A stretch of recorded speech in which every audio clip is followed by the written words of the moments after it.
Hola, sean martes como cada bienvenidos a una nueva sesión para dialogar críticamente la guía ética. Hoy es una sesión especial, pues está con nosotros Verónica Velasco, quien es una de los redactores de la guía ética original sobre el terreno sobre el cual hemos estado discutiendo. Entonces, bueno, eh, como dicta la costumbre, voy a proceder a leer un resumen, pero esta vez no va a ser el resumen de la sesión anterior, sino que va a ser un resumen general que hemos hecho y donde se resaltan los puntos más importantes que han salido a la discusión a lo largo de todas estas sesiones que hemos tenido. Así que comienzo. Resumen general de las sesiones para dialogar críticamente la guía ética para la transformación de México. Introducción. Llevar a cabo un diálogo crítico acerca de la guía ética para la transformación de México requirió tomar ciertos recaudos en vistas de no traicionar la ética en general y la ética heteronoma en particular. Es por esta razón que se trató de dar ciertas características a estas sesiones. En primera instancia, una apertura completa en las inscripciones, pues no era necesario tener un grado académico o pertenecer a una institución o agrupación para poder participar activamente de las sesiones. Por esta razón también se evitó nombrar a los participantes por sus grados académicos. El objetivo era llevar un diálogo en el que todos quienes quisieran participen en condición de iguales. De igual manera, se llevó a cabo una sesión cero para acordar las condiciones heterónomas de la discusión. Como dijo Silvana Rabinovich, haciendo eco con la sabiduría popular, tenemos dos orejas y una sola boca, lo cual hacía importante aportar con su propia palabra a la discusión, pero mayor importancia había que darle a escuchar lo que los demás tenían para decir. Esto último condujo a una serie de reglas que construyeron un formato en el cual se escuchaba primero una breve exposición de la invitada en turno y después se daba lugar a un bloque de intervenciones breves, 3 minutos como máximo. En las 10 sesiones en las que se trataron los 20 puntos, la discusión se estructuró con base en exposiciones que, independientemente de su trabajo académico, estaban basadas también en las experiencias de los expositores. Las discusiones, a su vez, se basaban en ciertas lecturas breves recomendadas por los propios expositores. Se detallará a continuación una sinopsis que refleje los principales tópicos que estructuraron estos diálogos a propósito de la Guía Ética para la Transformación de México, sesión por sesión. Entonces, ahora paso a leer. Primera sesión. Trató de los primeros puntos del respeto a la diferencia y de la vida. Se generaron discusiones alrededor de diversos temas y hubo ciertas sugerencias puntuales. Se trató primero el tema de la discriminación. En los aspectos generales se sugirió utilizar el lenguaje inclusivo, se habló de una concepción cosmopolítica para fecundar las diferencias, deslindarnos del antropocentrismo, concibiéndonos como parte de las demás especies. Además, se sugirió incluir a la discriminación por edad, que no es tratada en la guía. Se enfatizó en todas las sesiones la preeminencia del tema de la vida.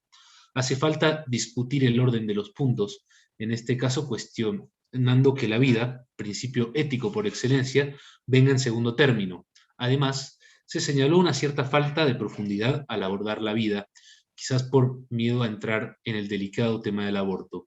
Distinguir vida de libertad y seguridad, del no matarás como la responsabilidad de que el otro viva una vida digna, que no se reduzca a una prohibición, pues la dignidad de la vida es el principio ético fundamental del cual le emanan todos los valores. La segunda sesión trató los puntos de la dignidad y de la libertad. Se combinó que la dignidad se gana con el respeto, rompe con el ustedes y el nosotros. La dignidad es la que se reconoce en uno mismo y en los otros, está basada en cómo se ve uno y cómo lo ven, de las diferencias entre una muerte digna y una dignificada, pues una muerte no digna puede dignificarse con la memoria. Además, se señaló que la afirmación de la guía que indica que no pueden humillarte, sino te humillas, es falsa, pues existen múltiples situaciones en las que esto no puede darse por la desigualdad que impera en nuestra sociedad. Sobre la libertad se convino que hace falta cuestionar a la guía en cuanto determinan a la ley como parámetro de lo correcto y erróneo, y las leyes deben verse como un criterio porque son construcciones sociales. Que falta en la guía ética para la transformación de México profundizar en la vida como elemento de construcción del mundo social, que la libertad de las corporaciones lleva a la humillación de la población. Por ello es medular concebir la paz como indisociable de la justicia y la dignidad. La tercera sesión abarcó los puntos del amor y del placer y el sufrimiento. Se abordó la cuestión del lenguaje. El lenguaje de redacción es prescriptivo y corre el riesgo de no invitar a la reflexión, parecería estar escrito como un mandato en segunda persona. En cuanto al amor, se habló que éste no obedece mandatos, sino que se ofrece al otro desde la dignidad. Del retorno del amor, no ver al amor desde la posesión, implica cuidar, amar con el otro. Se enfatizó la potencia política del amor cuando se plantea desde la dimensión comunitaria y del cuidado. Refiriéndose al dolor, se acordó que no hay que temerle e indicar dejarlo atrás, más que olvidarnos de él, nos ayuda a recordar. Lo importante es no caer en la autoconmiseración, pues el dolor puede también ser un motor de lucha. En la cuarta sesión fueron tratados los puntos del pasado, presente y futuro y de la gratitud. Sobre la redacción de la guía, se aconseja corregir la falta de horizontalidad con las demás especies. Se nota cierta inclinación a formular una ética normativa que debe revisarse, pues le quita potencia crítica y política. Se señaló el contexto de degeneración ética producido con la imposición del neoliberalismo. Se destacó también como un gran acierto de la guía haber logrado politizar el aspecto ético que generalmente ha sido relegado a la esfera privada. Se abordó también el tema de la gratitud, empezando por su cercanía etimológica con la gratuidad. En cuestión de lo intergeneracional que señala la guía, se rescató la crítica del presentismo, muy relacionado con la lógica del mercado. En esta sesión se alentó a que la guía abra una impronta de lo comunitario en clave intergeneracional. Los temas abarcados en la quinta sesión fueron del perdón y de la redención. A propósito del perdón, se sugirió considerarlo también como parte de un ejercicio de poder, así como de hablar de una ética de la víctima, ver la humanidad de quien pudo cometer la falta, desvincular al perdón del derecho y concebirlo como práctica intersubjetiva. Volvió a advertirse que es problemático formular la guía de manera prescriptiva, en segunda persona, corre el riesgo de quedar en una formulación moralizante, susceptible de ser distorsionada y perder la proyección social y política que habilitaría una verdadera transformación.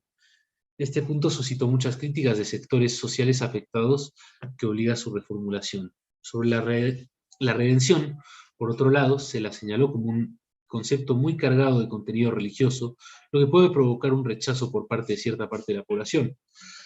La guía supone una reconciliación a partir del pedido de perdón, pero la reconciliación, siempre difícil, requiere de una mediación y de una asignación de responsabilidades que, aún existiendo, no la garantizan.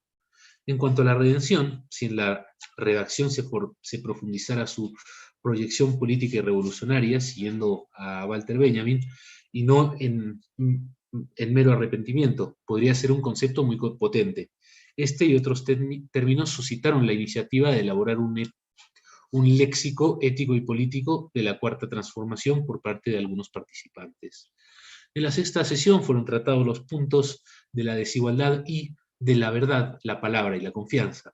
De manera general, se marcó que quizás la redacción concibe a un público homogéneo cuando el pueblo de México no lo es.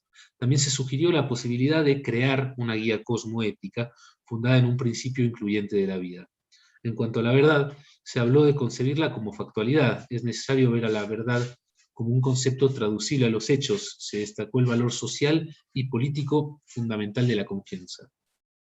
La séptima sesión trató de la fraternidad y de las leyes y la justicia. La repolitización de la comunidad fue también ampliamente resaltada. A propósito de las leyes, se señaló como aciertos de la guía que no hay que aplicar la vida a la ley, sino la ley a la vida.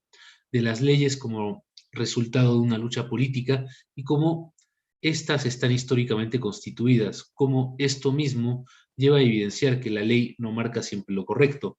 Se indicó también la necesidad de concebir a la ley como espacio de contención de los poderosos y no de protección de sus intereses.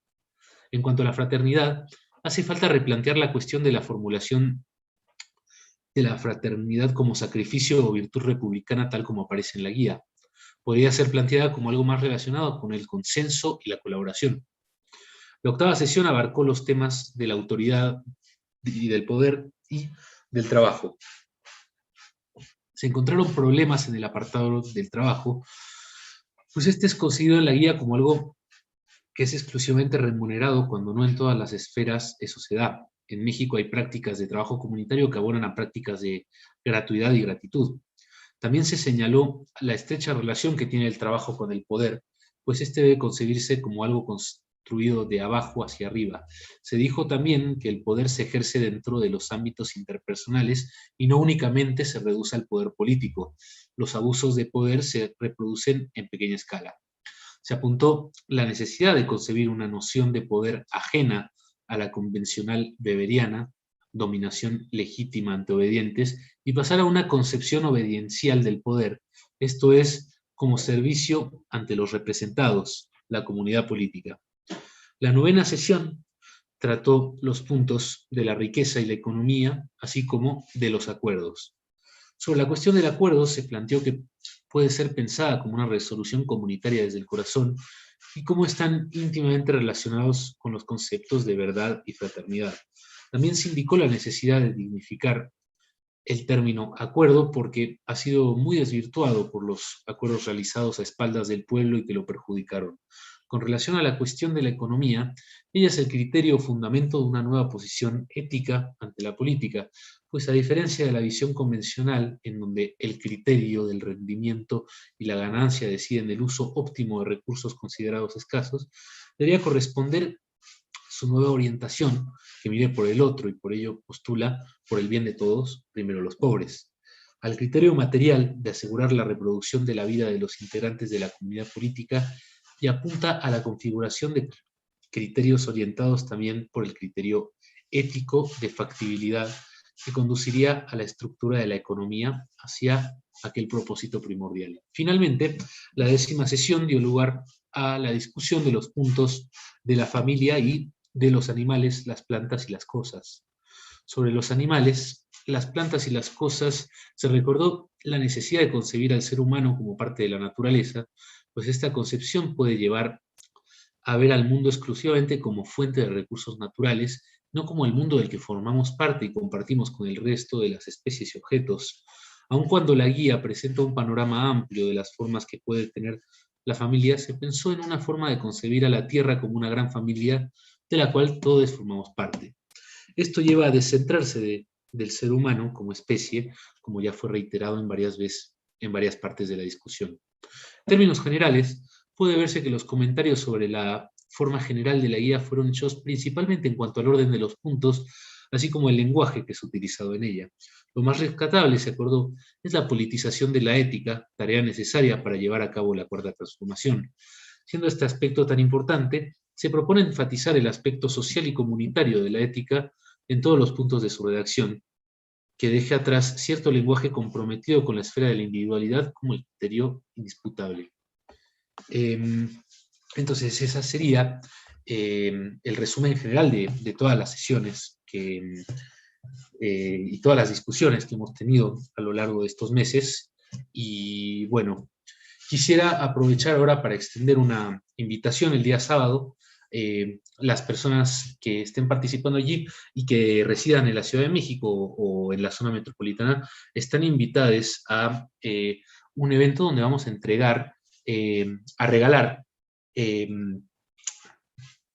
ejemplares de la cartilla moral de Dussel. Entonces, para quien quiera, va a ser en Abraham González número 60. Les voy a mandar un correo para que tengan bien la dirección y los horarios. Ahora le doy paso a Silvana Rabinovich para que presente a la redactora con la que vamos a dialogar hoy. Muchas gracias.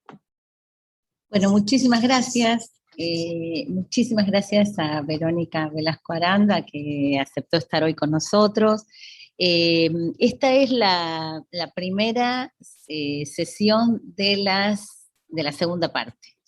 Entonces, es muy importante para nosotros entregar este resumen que le va a ser enviado por completo, con todo el detalle, a Verónica y a todos los compañeros que nos hicieron el favor de redactar, tuvieron la valentía de redactar esa primera versión de la guía que generosamente presentaron como algo para iniciar una discusión. en todos los niveles de la sociedad. Entonces, bueno, sin más preámbulos, voy a leer muy brevemente, voy a presentar a Verónica. Verónica Velasco Aranda es periodista, desde 1986 realizó labor periodística para Canal 13, Imevisión en la TV mexicana, fue corresponsal de Univisión México, ha sido directora, productora y realizadora de diversas producciones de televisión, en donde destacan series y teleseries con perspectiva igualitaria y equitativa entre géneros, representativas de la diversidad y pluralidad de la sociedad mexicana. Desde hace 28 años es cofundadora de Argos Comunicación. Actualmente dirige el área de contenido original de Argos Comunicación SADCB, productora independiente de contenido que ha sido exhibido en cadenas televisivas como TV Azteca, Cadena 3, HBO Latinoamérica y la plataforma digital Netflix. No voy a detenerme en el currículum, que es muy vasto, que además de periodista y conductora, hizo estudios en nuestra Facultad de Filosofía y Letras de la UNAM. Y bueno, voy a enfatizar que es actualmente directora general de Argos Noticias, y vamos a darle paso a su exposición para iniciar el diálogo. Muchísimas gracias. Muchísimas gracias a ustedes por la invitación. Siempre es emocionante estar en espacios de diálogo y reflexión y que abren estas posibilidades de hacer propuestas conjuntas sobre cómo vamos a reorganizar nuestra sociedad, cómo podemos crear nuevas formas de pensar y estructurar nuevas mentalidades, de los nuevos valores que necesitamos para construir una mejor vida en común. La doctora en filosofía de la Cortina comenta que hay actualmente corrientes éticas y a las cuales ella se adhiere, que señalan que la ética es una construcción intersubjetiva y no subjetiva.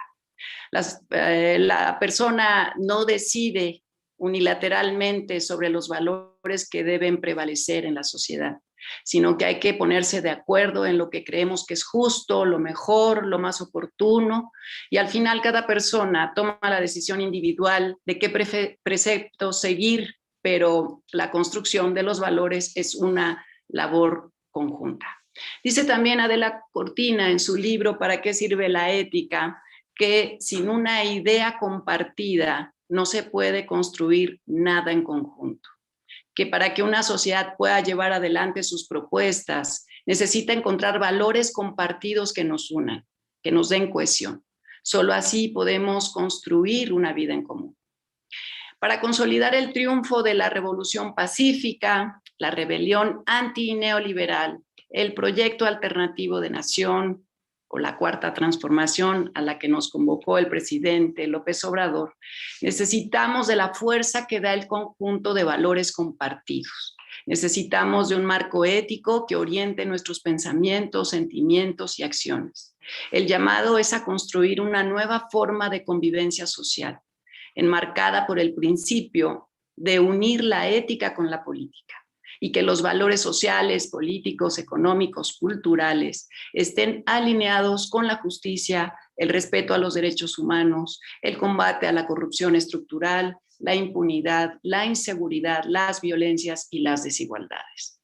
Para llevar adelante los desafíos que implica la regeneración de la vida pública y social en el México actual, se requiere de un catálogo de nuevos valores que nos conduzcan por la ruta de una vida armónica, incluyente, respetuosa del medio ambiente, de la diversidad, la pluralidad, la justicia, la igualdad y la paz. Desde mi perspectiva, el imperativo ético de la cuarta transformación es colocar al centro la justicia social, el bienestar del ser humano como un fin en sí mismo. A diferencia del proyecto neoliberal de anteriores gobiernos, que tuvieron como único propósito la mayor acumulación de capital económico a través del lucro público y del empobrecimiento de las mayorías. El divorcio entre la ética y la política del régimen anterior nos condujo a una degradación generalizada en todas las esferas de la vida pública y privada. Y como sabemos, toda sociedad requiere para su funcionamiento regirse por valores, principios, normas e instituciones. Por esta razón, el presidente ha tenido muy clara la convicción de que necesitamos un nuevo marco de principios éticos y de valores sociales, políticos, que guíen la vida pública.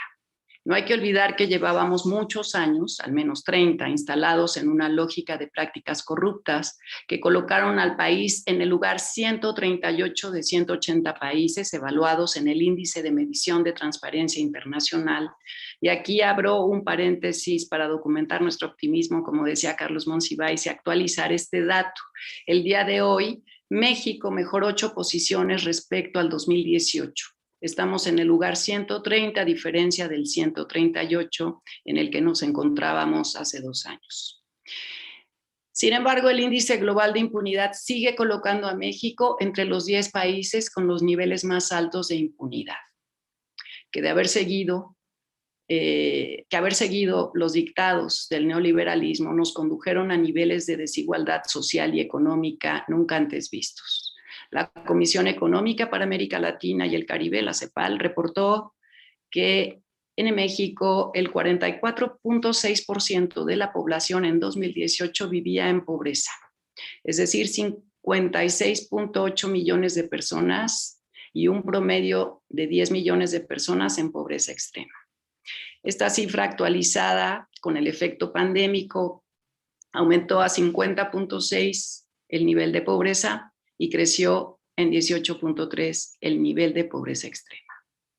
Sin embargo, recientemente el INEGI informó que la economía mexicana registró un avance del 0.4% real entre enero y marzo de este año y el pronóstico de crecimiento es de 5% a 6%. La alta comisionada de las Naciones Unidas, Michelle Bachelet, en una visita a nuestro país, comentó que la inseguridad y la violencia en México eran similares a los de un país en guerra.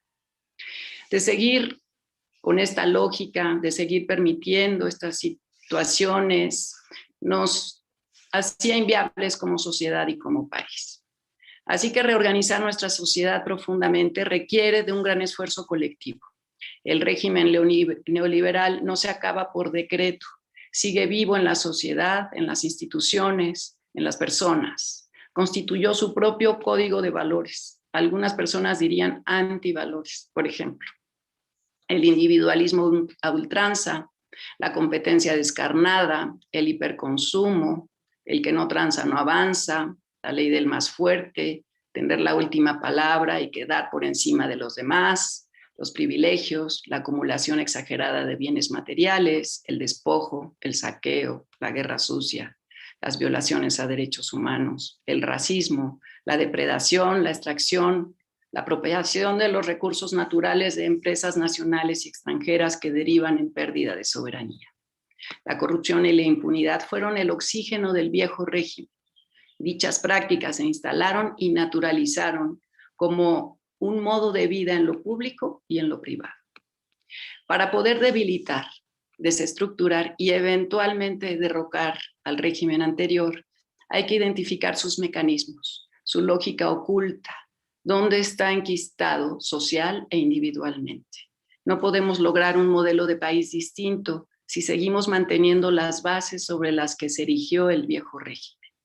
Necesitamos identificar, arrancar de raíz esas bases. Como dice el presidente, hay que ser radicales, ir a la raíz. Tenemos que desmontar las redes estructurales y sistémicas sobre las que está cimentado el viejo régimen.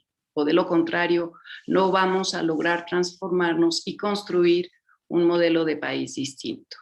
Acabar con el viejo régimen no es tarea fácil, ni de un día para otro, ni de una sola persona o de un gobierno.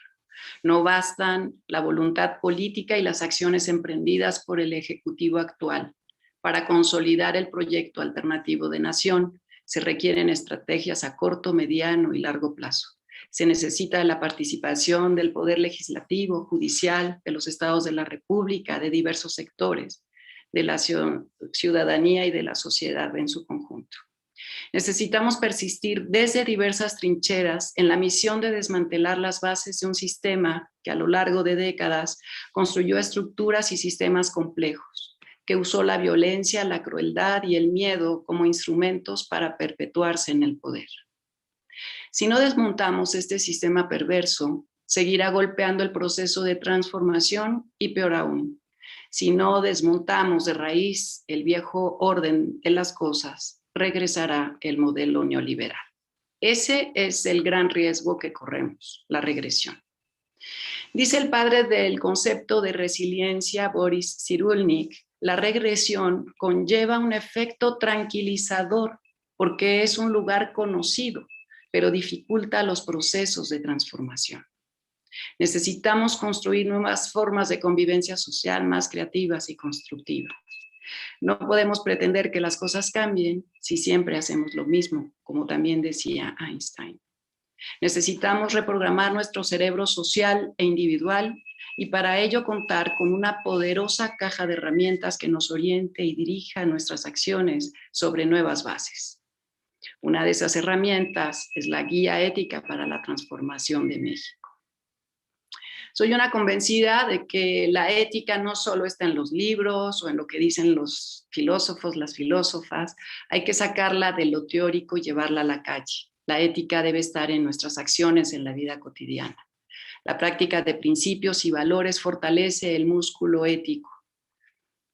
Con ella no se solucionan todos los problemas, pero sí estaríamos en condiciones de buscarlas con grandeza humana y ponerlas en marcha. La Guía Ética para la Transformación de México no es exhaustiva ni abarca la gran diversidad de perspectivas éticas. Por ejemplo, harían falta revisar, reflexionar sobre la ética pública, la ética ciudadana, el Estado ético, la ética y los valores en los pueblos originarios, la ética feminista y cómo desmantelar el otro gran sistema opresor que es el sistema patriarcal, la ética de la comunicación y los medios audiovisuales, la ética global. Pero bueno, este es un primer saque, una primera propuesta para empezar a dialogar y comentar. Gracias. Bueno, muchísimas gracias, Verónica. Y bueno, reitero aquí el reconocimiento por la labor que han hecho, porque no fue nada fácil seguramente ponerse de acuerdo, elegir los 20 principios, muchas cosas y dejar afuera lo que quedó afuera. Y bueno, lo que nosotros vinimos discutiendo fue en respuesta a ese saque primero que habían mandado, y así lo tomamos y lo devolvemos para seguir en esto, en esta construcción conjunta.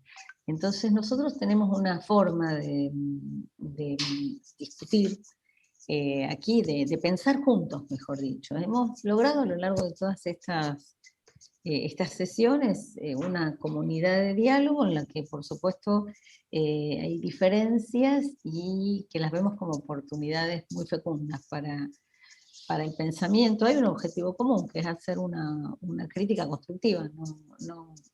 No confundimos la crítica con la queja del cliente insatisfecho, y entonces hemos trabajado muy en conciencia, y esperamos que puedan ser de utilidad. Acostumbramos aquí a hacer intervenciones de no más de 3 minutos, y al cabo de 2, 3 o 4 intervenciones devolverle la palabra a nuestro invitado. En este caso estuvo en representación de toda la comunidad de redactores. Y bueno, como buenos lectores, muchos de nosotros aquí nos dedicamos a la lectura, leemos las partes blancas de los textos, ¿no? Vemos ahí la infinita invitación a interpretar, y entonces sí, salió una y otra vez. Empiezo yo porque no veo ninguna mano levantada, pero anímense por favor. Coincidiendo con que la justicia social debía estar en el centro, hubo cierta inquietud que a algunos nos despertó sobre, bueno, sin duda está la necesidad de desmontar esas estructuras del viejo régimen, pero, y que no bastaba con una simple barrida de arriba hacia abajo, sino que es algo mucho más de raíz, que hay que arrancar mucho más profundo. Pero el tema era tener en cuenta tener todos los sentidos atentos a otras prácticas que siempre estuvieron vivas, siempre estuvieron presentes, que son comunitarias, que son de otras economías alternativas. Si bien hubo un avasallamiento del neoliberalismo, hubo también prácticas que se resistieron, que se reformularon, y como dice el geógrafo Carlos Walter Porto González, encontraron las maneras de resistir siempre, no solo de resistir, sino con amor de reafirmar la vida. Y entonces, una y otra vez, extrañamos esas formas comunitarias, por eso las lecturas con las que fuimos acompañando cada una de las sesiones tenían muchas veces estos elementos. Empezamos con un poema que habíamos traducido en la UNAM hace unos años, que se llama El discurso del indio, de un poeta palestino, Mahmoud Darwish. Trabajamos unos textos de un querido lingüista, también de la UNAM, que es Carlos Lenkers, sobre el Alimoto Jolabal. Reparamos una y otra vez, tenemos aquí un compañero que está en Yucatán, porque la suerte también de esta vida de cuadritos es poder encontrarse con gente de lugares muy, muy distantes y escucharnos, porque es muy importante para algo como estos lineamientos, esta trama de una guía ética en común, y preguntamos para qué una guía ética, y entendimos que sí, tenía mucho sentido tratar de responder a eso, y que haya una guía, pero cómo tiene que ser esa guía, de qué manera ayudarnos a pensar otros mundos posibles, otros mundos que están siempre acá y que no fuimos capaces de verlos tampoco. Entonces, eso nos fue acompañando a lo largo de todas estas sesiones. Cada vez preguntamos, por ejemplo, ¿por qué el orden de los puntos quedó como nos lo presentaron? ¿Por qué la vida quedó en una punta casi, no quedó en el primer lugar, y los animales y todo el ecosistema se fue al último punto? Seguramente hay muchas respuestas posibles, ¿no? ¿Por qué determinadas palabras que huelen tanto a incienso en un país que tiene separado, al menos oficialmente, la religión del Estado, aunque tiene un pueblo profundamente religioso? ¿Y por qué no, ya que se usan esos términos, no enfatizar su potencial político? En fin, fueron surgiendo varias preguntas y no todos coincidíamos en las respuestas, afortunadamente. Y bueno, a mí me gustaría empezar preguntándote un poco sobre cómo llegaron a los acuerdos del orden, de qué dejar afuera y qué era lo más urgente. ¿Cómo fueron esas discusiones? Sí, gracias, Silvana. Pues la verdad, no hubo mucha conversación alrededor del orden de los puntos. Pedro Miguel fue realmente el que integró como las distintas aportaciones, y él fue el que le dio al final este orden, ¿no? Como siempre, y con todo, es difícil también dedicarle demasiado tiempo a las reuniones, vernos, reunirnos. A partir de la entrada del nuevo gobierno en 2018 lo sabemos desde la campaña, ¿no? Es una propuesta que ha acompañado a lo largo de muchos años al presidente, y es algo que él quería hacer desde el principio. Eso sí, por ejemplo, creo que fue una batalla ganada entre toda la comunidad que discutió esta guía, al final, que se llamara así: Guía Ética para la Transformación de México, y no Constitución Moral. Eso generaba como, digo, demasiado ruido innecesario. Mejor discutir de lo sustantivo, de lo más importante, que hacer ruido inicial con ese nombramiento o esa manera de nombrarla que generaba muchísima discordia también.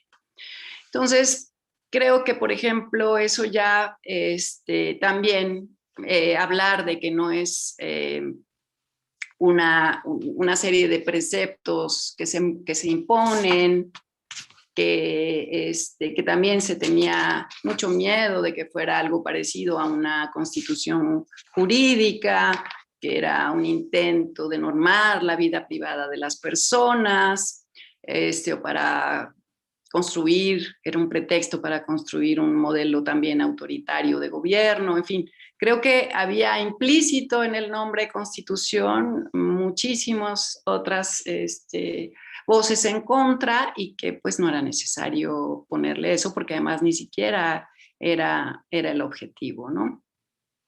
Entonces creo que ahí sí te puedo contar que fue una labor también lograr ese título y pues también escoges batallas, escoges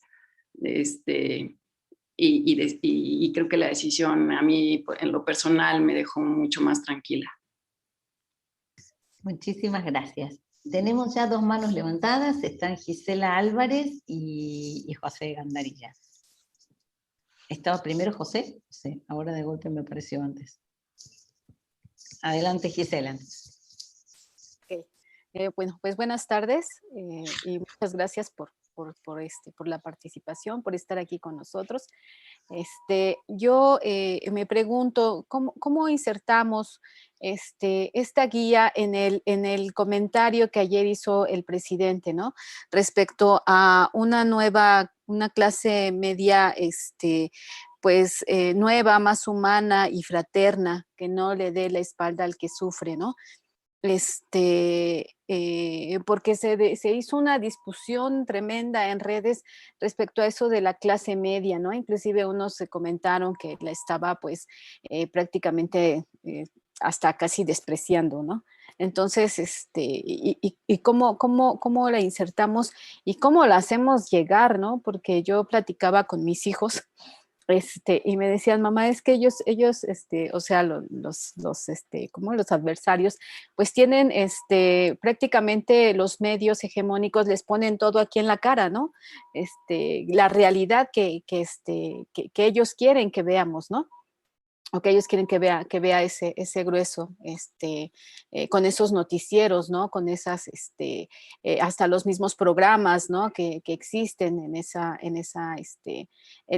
esas cadenas. Es muy poco lo que se ofrece que invite a la población a pensar. Entonces, ¿cómo la hacemos llegar? ¿Cómo podemos difundir todo este mensaje que nos lleva, como comentaron, a la afirmación de la vida, ¿no? Y en esa afirmación de la vida, pues yo regreso a la cartilla también del doctor Dussel en el último apartado, en el 5, ¿no? Donde dice que nos debemos arrodillar ante la tierra que finalmente pues parió a esta humanidad y a todos, ¿no? A todo lo que nosotros estamos aquí habitándola. Tomar toda esa conciencia y no tomarlo como un insulto, ¿no? Sino al contrario, sería como hasta una manera de evolucionar. Y es cuanto. Muchas gracias. Muchas gracias, Gisela. Vamos a seguir con José y después con Rita. Muchas gracias en primer lugar por la aceptación a Verónica Velasco, también por el texto que nos ha leído, que me parece un texto con mucho fundamento, una lectura muy sugerente para la incursión al análisis o a la conversación sobre este tema. Además, porque aporta datos muy recientes y el enorme desafío en el que nos encontramos como país. Y en ese sentido, incluso dentro de la propia región latinoamericana.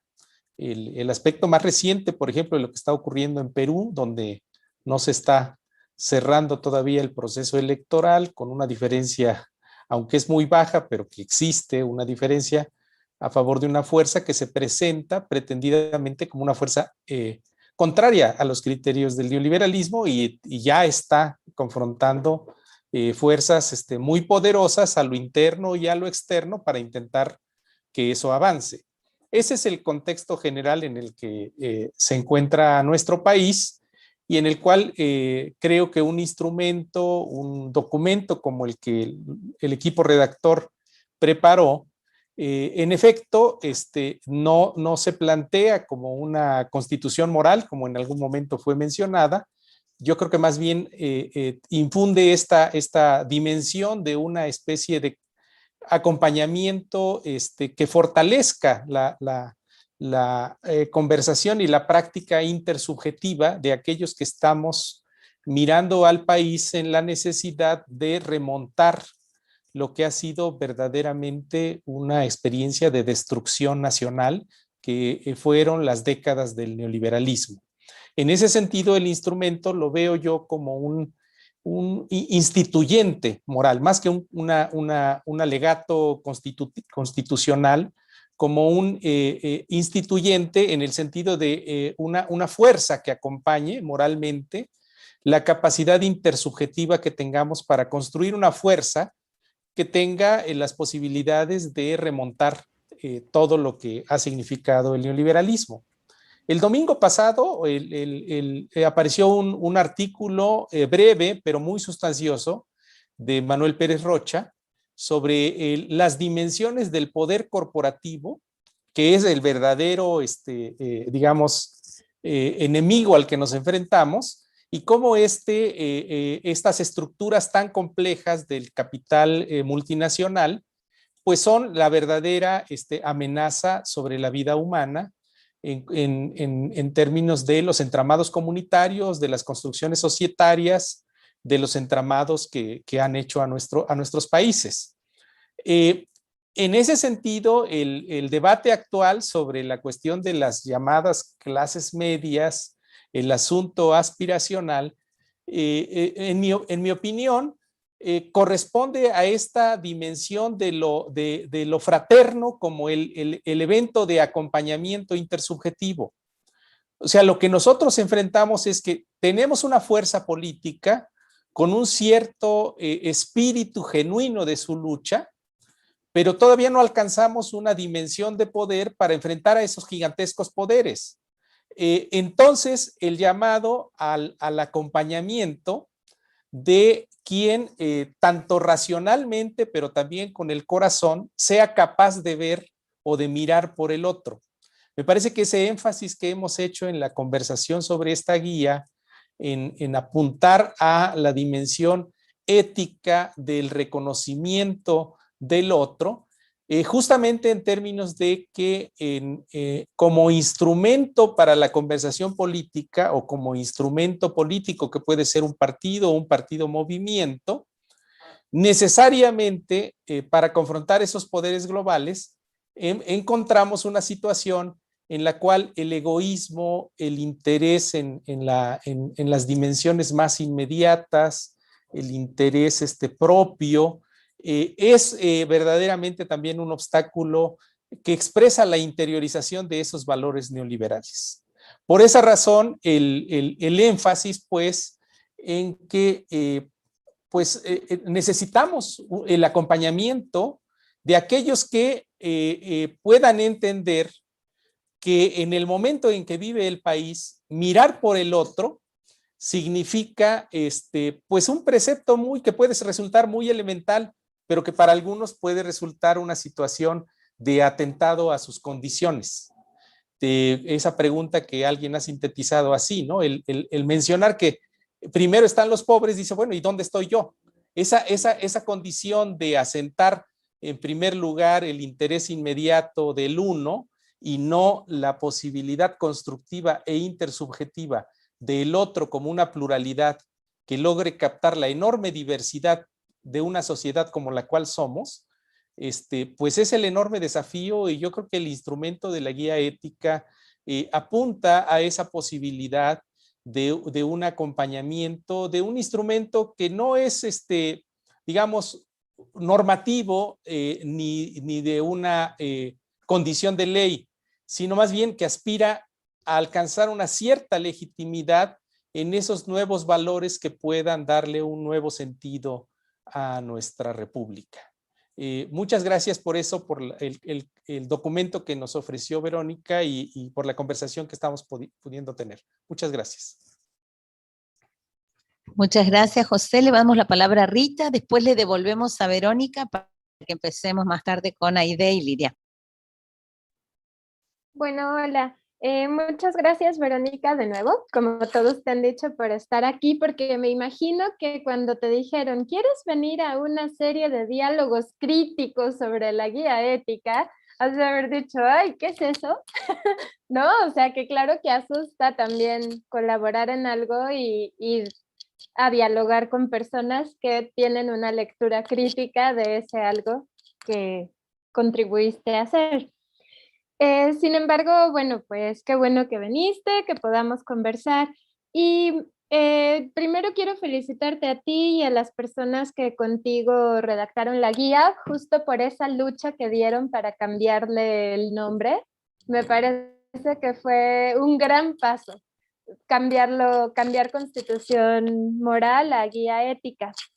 Ahora bien, yo me reconozco como una de esas personas que en este grupo de diálogo no se siente satisfecha con el tono de la guía y pienso que no, si bien ya se llama guía ética, me parece que el tono sí es un poco prescriptivo y que más que invitar a la reflexión ética, que sería desde mi punto de vista más útil para que las personas puedan identificarse como agentes o sujetos que construyen la historia y construyen la transformación del país, coincidía con algunas otras personas que están aquí, en que de pronto pareciera que, sí, como que te dice, deberías actuar de tal manera.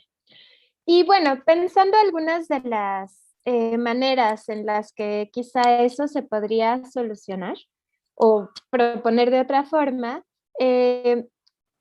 no sé, se me ocurrió y también lo conversaba con una prima a raíz de estos diálogos, que quizá podrían apelar más bien a testimonios o pequeños relatos que permitieran pensar estos puntos propuestos en la guía para invitar a las personas al diálogo reflexivo. Y bueno, por otra parte, también quería decirte que lo que nos contaste hoy en tu primera intervención y luego en tu respuesta, Silvana, me da como cierta esperanza, por ejemplo, en que el orden de los puntos pueda modificarse, ¿no? Porque si al final de cuentas se juntaron todas las aportaciones y se les dio un orden, pues creo que ahora se pueden reordenar también y ojalá nuestras reflexiones colectivas puedan abonar a ello. Bueno, muchas gracias, Rita. ¿Qué les parece si le devolvemos la palabra ahora a nuestra invitada, Verónica, y después seguimos con la ronda siguiente, con Aide y luego con Lidia? Gracias. Sí, pues a ver, en la intervención de Gisela, me parece que hay que hacer una reflexión crítica de lo que pasó en estas elecciones en la Ciudad de México. Durante muchos años se ganó y aquí hay clase media y toda la diversidad o el abanico amplio de cómo nos organizamos, cómo pensamos, cómo somos. Y sí creo que de pronto clasificar en clases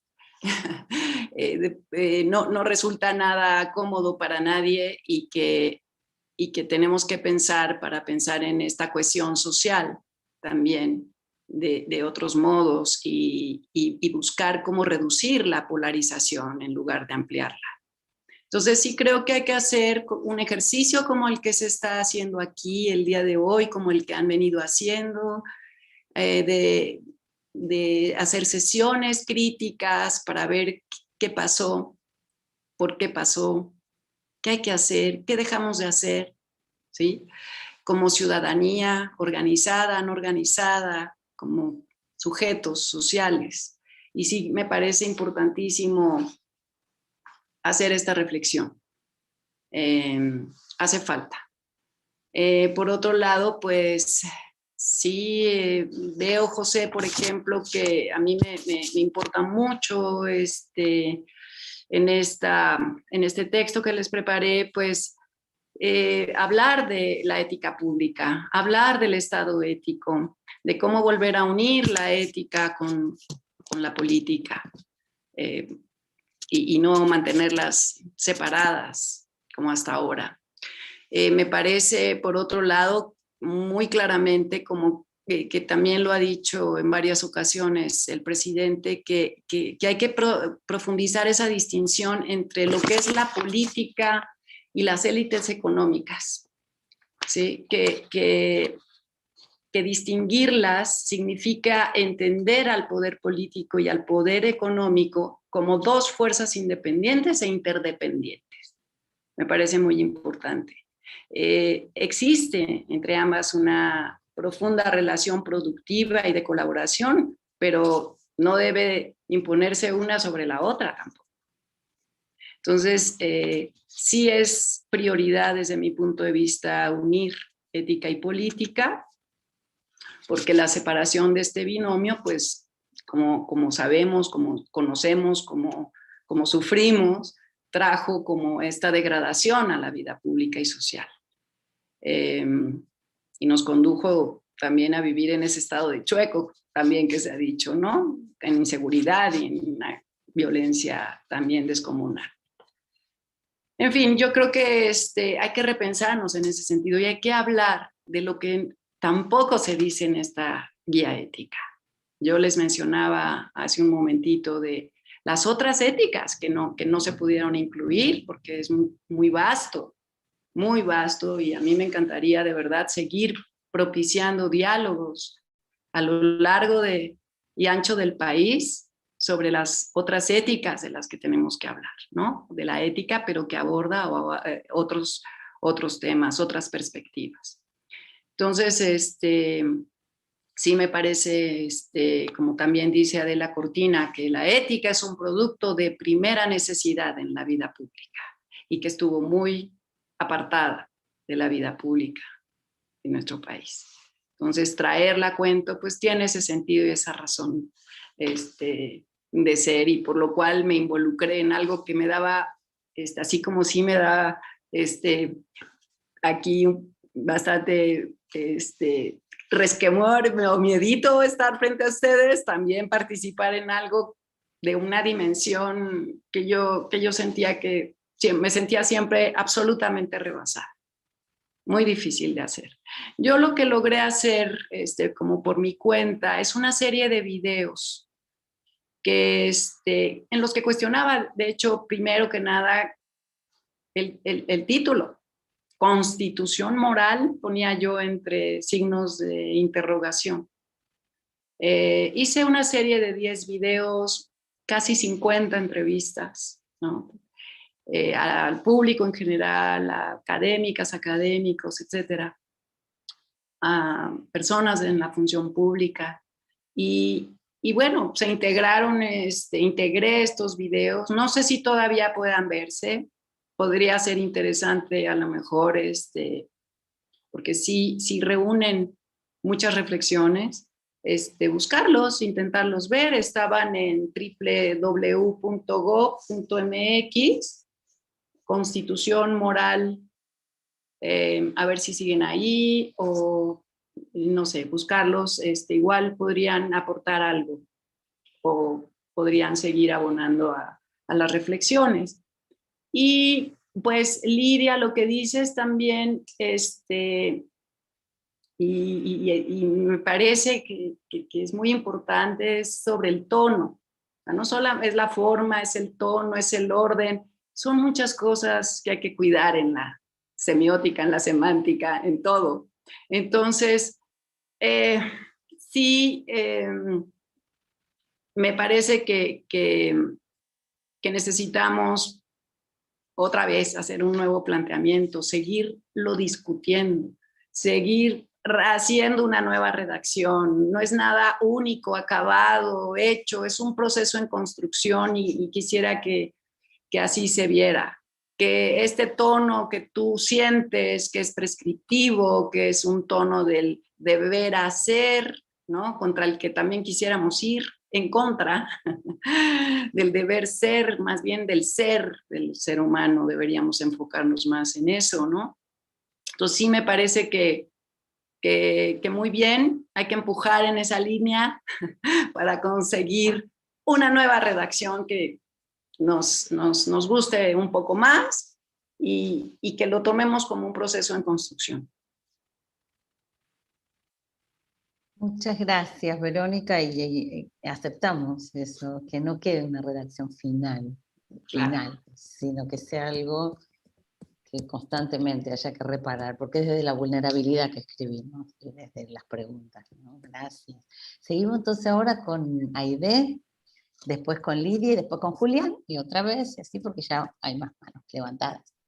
Aide. Sí, hola, buenas tardes a todas y todos y todes. Y antes que nada, sí agradecer a Verónica el haber participado ahora con nosotros y pues sobre todo su texto que me ha gustado mucho y que me ha parecido que debería de ser como el texto inicial de la guía, es decir, porque tiene justamente esa o una serie de elementos, ahora al escucharte, pienso que tiene una serie de elementos que han atravesado las discusiones que hemos tenido aquí.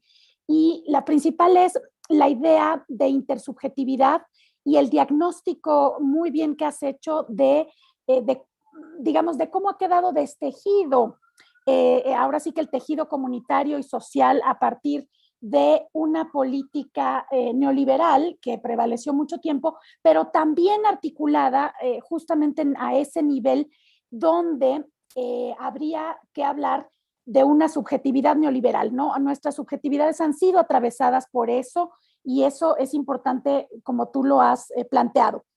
Una cuestión que ya ha sido señalada, pero quizá ahí habría que insistir, es que tuvimos sobre todo problemas, sí, con la redacción mandatoria, cuando era en ese sentido, ¿no? Ya hablaste de ello un poco, pero quizá el siguiente nivel, y que sí me gustaría mencionarlo, es que justamente hay como diferentes públicos a los que se está hablando, o sea, o se interpela de manera diferenciada a múltiples sujetos, porque a veces pareciera que se le habla al empresario, a veces, digamos, a la gente de las comunidades. Entonces, esa diferenciación de niveles de la que ahora tú estás señalando como éticas del Estado, ética comunitaria, ética de los pueblos originarios, en fin, y cómo poner a dialogar, que eso sería muy importante, estas múltiples éticas, porque tienen, digamos, la ética, o solo hablar de ética no conlleva saber cuál es el contenido de la misma. Y yo creo que esa es una parte de la problemática. Y la otra, y con eso cierro, porque ya oí la campanita, aunque se oye muy lejana, pero bueno, es esta idea de incluir una perspectiva ética, yo le llamo marco estético epistémico común, pues porque atraviesa la cuestión de la estética en un sentido del goce de la vida, del gusto, del vivir, como lo llama Dussel, pero también epistémica de cómo construimos ahora sí que los conocimientos que tenemos y por ello el mundo y cómo lo vemos, ¿no? Pero bueno, agradecer eso y bueno, que finalmente al haber tenido esa redacción a la que ustedes llegaron nos ha permitido ahora sí que toda esta serie de sesiones de discusión al respecto. Entonces, siempre sobre algo que ya está hecho, pues es más fácil abonar y tejer. Entonces, pues gracias, porque lograrlo a veces no es tan fácil y menos de manera colectiva. A lo mejor si abundas un poco más y ya ahora sí con eso cierro la cuestión de cómo llegaron a ella, o sea, la has contado, pero a veces no vemos los conflictos y algo que tú señalabas, hemos tenido que negociar qué batallas dar, ¿no? Entonces yo creo que eso es fundamental en cualquier grupo y que eso transmina o debería transminar lo que hay en la redacción de la guía ética. Muchísimas gracias, Aide. Seguimos con Lidia. Hola, ¿cómo están? Bueno, yo no tengo problemas con la redacción, al contrario, justo he señalado que lo mejor que hay es la redacción. A mí me encanta el profesor Enrique Dussel, tomé muchísimos seminarios, pero su redacción ciertamente es compleja porque apela a términos, a sistemas. Recuerdo que me metí a 3 seminarios para poder leer la ética de la liberación en épocas de la globalización y demás. Y cuando lees esta dices, ok, o sea, por lo menos me la puedo echar leyendo con un cafecito y ya sabes, ¿no? Eso quisiera celebrarlo, la verdad me parece que es una atención, un cariño a todas las clases sociales, a todos, a ciertos rasgos de diferencia. Lo que sí creo que yo nada más haría de observación, y está también en tu texto introductorio ahorita que nos leíste, a veces se percibe como que siempre hay un lenguaje del dominador, ¿no? Por ejemplo, usaste la expresión de reorganizar el sistema, ¿no? Tenemos que reorganizar el sistema. Entonces, ahí sí, quizá lo que nosotros estamos a veces sintiendo es que siempre que hay un concepto de autoridad o de imposición, va a haber un sesgo que te va a impedir escuchar al otro, porque ya asumimos cierto poder o cierto dominio, ¿no? Yo sé de esto, o sé más, o lo sé mejor, porque me ha funcionado mejor, y a lo que apelaríamos quizá es a un diálogo en el que pueda surgir ahora sí una constitución. Estaría súper bonito que esto sea como la guía y que después todos hagamos nuestra constitución mexicana. Ojalá tú pudieras estar, porque me gusta esta perspectiva visual. Tú trabajaste con videos. Yo noté algunos rasgos ahí, no sé si tú interveniste en la redacción, pero me encantó una metáfora sobre que vivamos en la nave, que es más o menos el cierre del texto cuando se habla con la metáfora del viaje. Y justo me parecería que esto debería de discutirse para hacer la Constitución, y pues yo nada más puedo decirte que gracias por el lenguaje, que estuvo muy bonito, y ya, porque ya acabó mi tiempo. Chao. Gracias, Lidia. Seguimos con Julián. Hola, muchas gracias. Julián Peñalosa desde Argentina, también hablándoles, contiendo lo que decía Pedro Candarilla, si no me equivoco en el nombre, en esa cuestión, ¿no? Importancia de Perú hoy con respecto a, por ejemplo, mi participación y también transmitirles esto al equipo, ¿no? Que está encargado del gran trabajo, el cual he venido siguiendo, porque desde aquí, desde mi propia subjetividad e intersubjetividad, comentarles que aquí en Tunuyán, Mendoza, tierra natal de Dussel, originaria por lo menos, se piensa mucho también en la práctica política, ¿no? Y la importancia en la práctica política.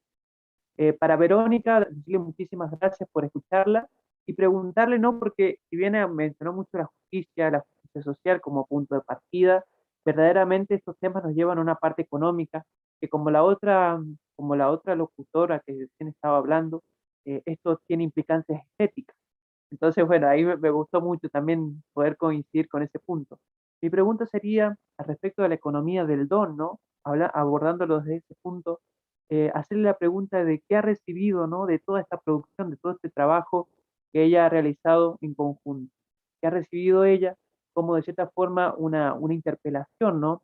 Que acá está el gran punto es económico, y yo quisiera después escuchar un poco más a Silvana Rabinovich, ¿no? Para que cuando decimos económico también es teológico, ¿no?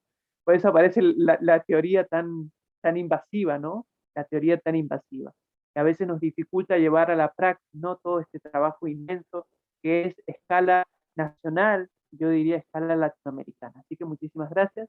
La pregunta sería, ¿qué ha recibido ella desde esta producción, de este trabajo, como también una naturalización de la cultura, ¿no? De esta práctica tan importante, abordada desde el misterio, ¿no? Y hasta desde la negatividad, ¿no? Como, ¿qué nos falta para seguir acompañándote desde tu punto de vista? Muchas gracias. Gracias, Julián. Vamos a devolverte la palabra, Verónica, que después viene otra tanda de preguntas que voy a empezar con Mariana. Sí, muchas gracias. Sí, me gusta mucho lo que plantea Lidia. Hace rato dije Lidia y era Rita la que intervino. Sí, este marco ético, epistémico común, ¿no? Estético, epistémico. Me parece que así hay que ponernos esas lentes, igual que las gafas violetas, para hacer como nuestros análisis siempre, ¿no? Sí, creo que en la medida en que logremos comunicar mejor, vamos a poder llegar a más públicos, a todos los públicos, de cualquier edad, no importa. Eso me parece a mí fundamental. Uy, están tocando el timbre. ¡Ah, estoy sola! Una disculpa. ¿Creen que pueda abrir para que no esté aquí interrumpiendo la conversación? Por favor, todo el tiempo pasa eso, no te preocupes. Perdón. No. Bueno, vamos a ir pasando algunos comerciales ahora en medio y les comentamos que las próximas 3 sesiones vamos a tener mesas de discusión. Va a ser un poco diferente, o sea, vamos también a discutir nosotros, pero tenemos mesas de discusión invitadas. La primera, son 3 y ahí terminaría. La primera va a ser de jóvenes, la segunda de mujeres y la tercera va a ser intergeneracional. Y ahora que Verónica ya terminó de atender, vamos a darle la palabra de vuelta. Mil gracias. Sí, bueno, y para Aide, Lidia, ¿quién fue la segunda participante? Creo que sí, Lidia, que decía que reorganizar el sistema. Yo lo que dije es que yo al contrario, quiero que este sistema conocido lo refundemos, no reorganizarlo. Sí, yo hablaba de la reorganización profunda que requerimos en la sociedad y que eso requiere un gran esfuerzo colectivo.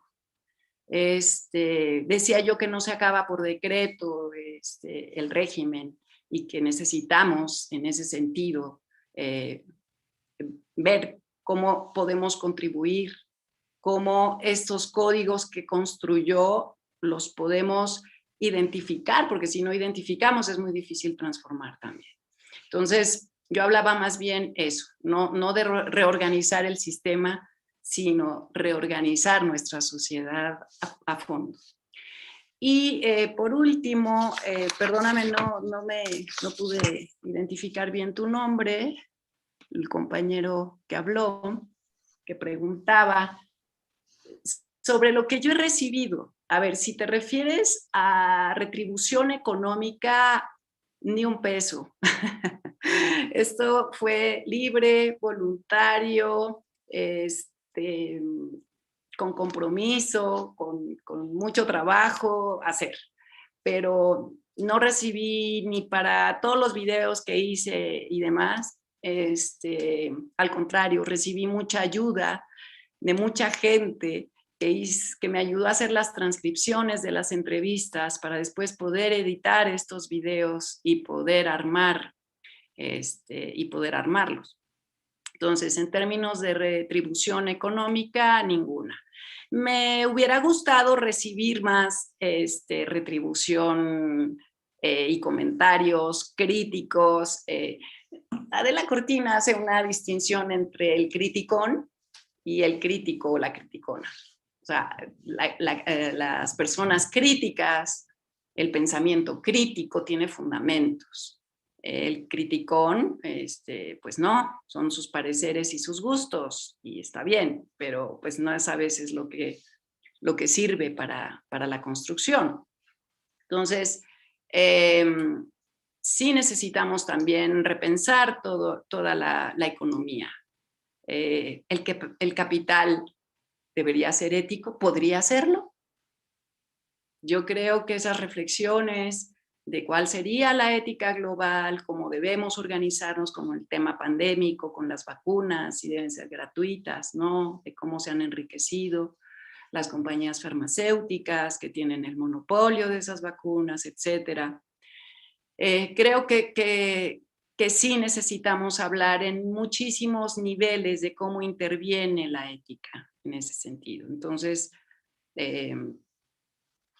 por eso digamos que me gusta tanto este tema. No necesariamente, yo sí estoy más del lado de buscar una redacción que no se sienta impositiva y demás, ¿no? Entonces, pues bueno, gracias por los comentarios. Gracias, Verónica. Me gustaría decir una cosita antes de pasar la palabra y de leer un comentario que viene de YouTube. y es que, ya que te gusta tanto de la Cortina, creo que una de sus contribuciones más importantes es la de haber introducido en la RAE un término, un concepto clave, ético y político, que es el de la porofobia, que es el odio o la fobia, el miedo a los pobres, que es de algún modo lo que está rigiendo, lo que construye muros, lo que hizo esta economía de guerra, ¿no? Y donde yo personalmente invitaría más a hablar de enriquecidos y empobrecidos que de pobres y ricos como si fueran de toda la vida. Hay un comentario en YouTube que nos manda Hugo, le agradezco muchísimo, de alguien que se llama Calipso Demeter, y que dice: la ética desde épocas de Sócrates ha tenido la necesidad de salir a las calles, a la vida pública. Ética y política siempre deben ir de la mano, y la verdad es que siempre, aún en esa separación, hay un posicionamiento ético que está planteando la ética, ¿sí? Por parte imposible de separar, y por eso tanto celebramos aquí en varias sesiones, pronto va a hablar Jorge Rodríguez, que seguramente va a volver a recordarlo, de haber vuelto a traer al ámbito público a la ética. Ahora ya no robo más la palabra, Mariana y luego Jorge. Gracias. Y gracias a Verónica otra vez por estar con nosotras y nosotros, y también a la forma de organizar estos diálogos, ¿no? Me parece muy interesante pensar que todo lo que hemos venido platicando después llega a una especie de desmontaje con alguna de las personas que estuvo en la redacción, ¿no? Como que brota de la página plana este diálogo también, y eso es muy lindo. Y yo me devuelvo también un poco a lo del lenguaje, que es algo que me había estado preguntando, que precisamente, ¿no? Como aquí hemos estado platicando esta guía, hemos dado testimonios, ¿no? Nos hemos hecho preguntas y nos podemos mirar los rostros, ¿no? Desde las experiencias de cada persona. Lo que pasa, y me lo preguntaba, no es como, ¿quién me está hablando cuando leo la guía, ¿no? O sea, ¿quién, de dónde viene, ¿no? ¿Quién es la persona? ¿Quién es el grupo? ¿Quién me habla, ¿no? Porque quizá también partir de pensar quién está leyendo en voz alta esta guía o quién se le está pasando en la mano a otra persona, también ayuda un poco a desvanecer ese lenguaje que nos causa conflictos, ¿no? También me lo preguntaba por la pregunta que hizo Silvana la sesión pasada, me parece, sobre por qué también molesta tanto esta guía de pronto, ¿no? O sea, por qué hay tantas resistencias. Y porque ahora que te escucho, ¿no? Con el texto que nos compartiste, Verónica, y la vez pasada que tuvo una participación Pedro Miguel, ¿no? Y luego que pues leemos y escuchamos a las personas que contribuyeron a la redacción de esta guía, creo que, y es algo que sí me estoy preguntando mucho, ¿no? ¿Cómo hacer que esa multiplicidad y diversidad de voces que se escuchan vulnerables, sensibles en lo individual, ¿no? Y que tienen todas esas coincidencias, en el momento en el que se crea una voz, ¿no? Como un coro de todas esas voces, cómo mantener esa sensación de vulnerabilidad, ¿no? Que también es algo que nos hemos estado aquí preguntando, que se mantenga eso, ¿no? O sea, y no sé cómo se hace, y me imagino que también es complejo, ¿no? Porque es lo que contaba sobre pues las contradicciones internas, las luchas, todo este proceso de construcción, cómo mantener esa parte de duda, de vulnerabilidad, ¿no? Y nada más era eso. Gracias otra vez. Muchas gracias, Mariana. Te aclaro que cuando hablamos aquí de vulnerabilidad lo hacemos de la ética heterónoma, entonces no tiene un sentido penoso o triste o algo a combatir, sino todo lo contrario, es algo a asumir. Lo más propio es que somos vulnerables, ¿no? Somos una especie, somos vulnerables. Pasamos con Jorge, por favor. ¿Qué tal? Buenas tardes a todos. Muchas gracias, Verónica, porque tu plática ha sido súper interesante. Los comentarios también de los compañeros me han hecho reflexionar bastante. Yo de repente también tenía el problema con el orden, que sobre todo una cuestión estratégica que tanto se culpa a este gobierno de no tener en cuenta la cuestión ecológica, pero a mí me pareció excelente. Después de estos diálogos, el orden, a lo mejor en medio cambiaría cosas, pero que lo último terminara cerrando otra vez con la vida. O sea, como si fuera un orden circular, que el final te lleva de nuevo al inicio. No es que es una cuestión jerárquica que el uno importa más que el 20, sino que de repente el 20 termina reforzando al primero y regresándote, porque así se dieron estos diálogos, interconectándose todos los puntos y no estuvieron en realidad desconectados. Y si se tenía que presentar de alguna forma, pues fue esta, pero se puede leer en cualquier orden que uno desee esta guía. Esa es una gran virtud que yo le veo a la guía. Otro un poco lo que decía Silvana, porque, ¿cómo decirlo para rápido y no extender? Sí, tienes toda la razón cuando dices que tenemos un problema en la ética derivada del neoliberalismo, pero no es un problema mexicano. Ya también lo mencionaron, que recorre toda América Latina, pero no solo América Latina. Uno puede, por ejemplo, en este momento revisar lo que está pasando con las empresas generadoras de energía eólica en España, y es exactamente el mismo problema que el mexicano. Entonces es un problema que está moviendo nudos que uno podía pensar que no se podían discutir en la arena pública, y la guía lo está logrando, que haya puntos que ya se daban por hechos y que ahora están en discusión y nos permite replantear. Por eso mi pregunta o mi comentario iría en torno a la idea de constitución, porque a mí me parece perfecto que este primer intento se plantee como guía. Hay una definición de Carl Schmitt sobre constitución, híjole, y tiene todas sus puntillas. Alguien que estuvo colaborando para el régimen nazi, vincularlo con la ética, pero tiene una definición interesante de constitución, que la constitución es el modo de estar que una comunidad decide darse para sí misma. Creo que me parece, no sé cuál sería tu perspectiva, que el largo alcance de esta guía debería de ser eso, el principio de cómo empezar a buscar una serie de principios y valores dentro de la comunidad que empiecen a reformular la forma en que se vincule, más allá de el principio electoral de cómo se eligen los gobernantes, es cómo la comunidad a sí misma se está interrelacionando. Por mi parte sería todo, y de nuevo agradecerte muchísimo tus aportaciones, Verónica. Muchas gracias, Jorge. Vamos a darte la palabra de vuelta, Verónica, hasta que vengan nuevas participaciones. Sí, muchísimas gracias.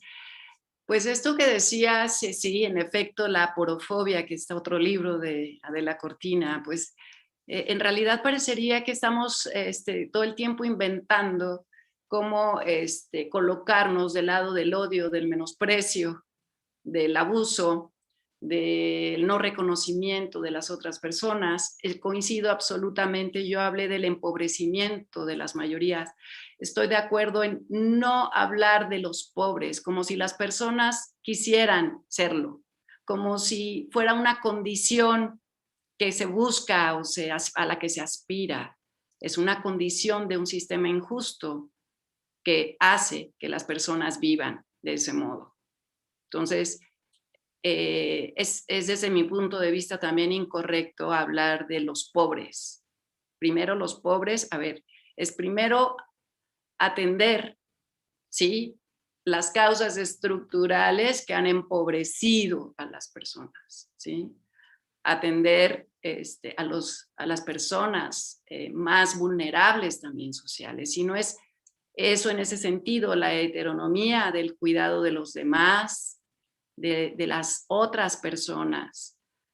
Entonces, ¿qué sentido tiene la filosofía? Y tiene todo, es un saber que justamente nos sensibiliza sobre el cuidado, la conciencia, la reflexión de lo que estamos haciendo, de quiénes somos y de las demás personas.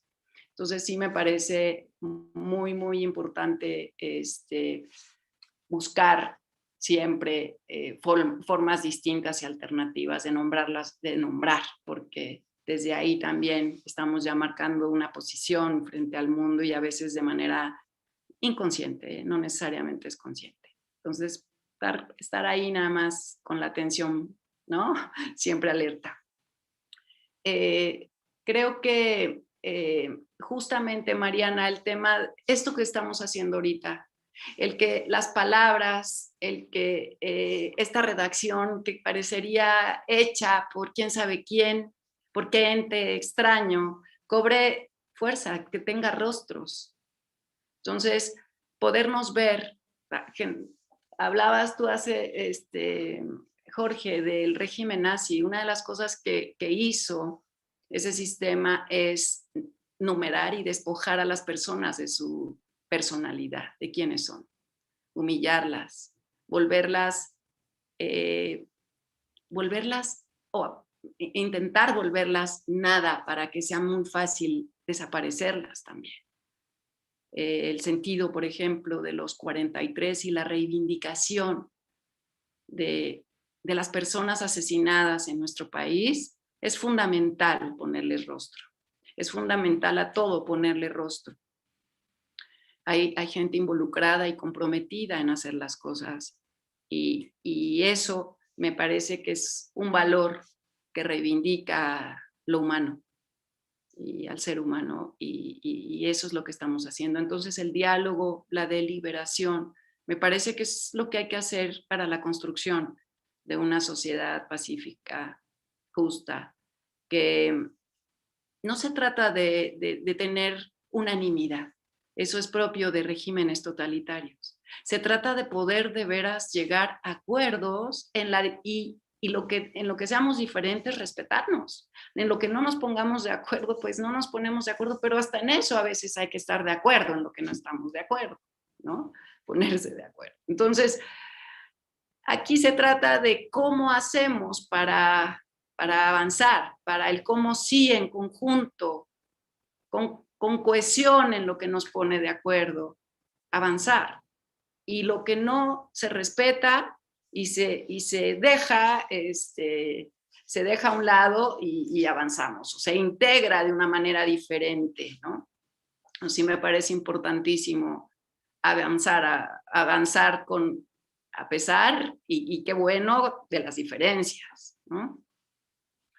Creo que hay que volver a apreciar, como dices, Jorge, una serie de valores o reconocerlos, porque si están eclipsados, yo decía que el sistema neoliberal, porque es como fácil identificar eso, pero eso se expresa de muchísimos modos, identificar en nosotros cuáles son esos valores que perviven, que permanecen y que nos gustaría traer nuevamente al presente o apreciarlos, tenerlos en nuestra práctica diaria.